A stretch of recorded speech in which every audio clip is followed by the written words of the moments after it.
I've been machining for about 5 years now, and I decided to get into machining because when I was in high school I did battle bots, which was a lot of fun. You know, I got to put my hands on parts, make some creative decisions to make sure everything came out right, and add to a team effort to make sure that our customer, in which case our teacher, was happy. I've been in machining for about 10 years.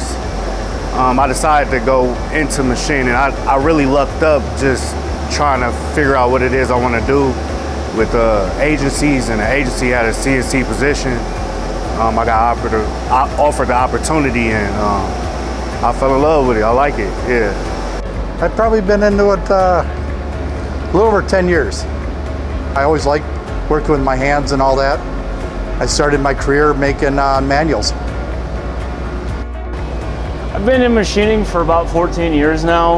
I started in high school in my high school shop class, and then my teacher took an interest in my skills and abilities, and he provided me with resources to look at as a career path outside of high school.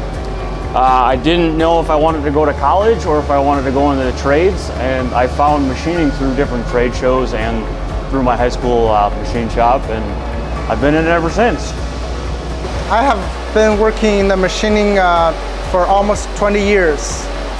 I was young, but I didn't know what to do, but I was hired in a manufacturing company, and I ended up liking the job and enjoy what I'm doing.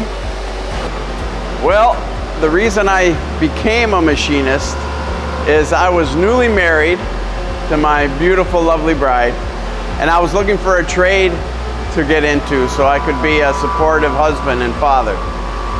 So when Trace-A-Matic had an opening, I started over 38 years ago, and I've been here ever since. So I've been in machining really since 1979 is when I started working part-time for Trace-A-Matic. Started working for my dad and his two partners, and then after that went to engineering school, but came back and just kept working through the whole process and learning the company from the ground up to ultimately become its leader.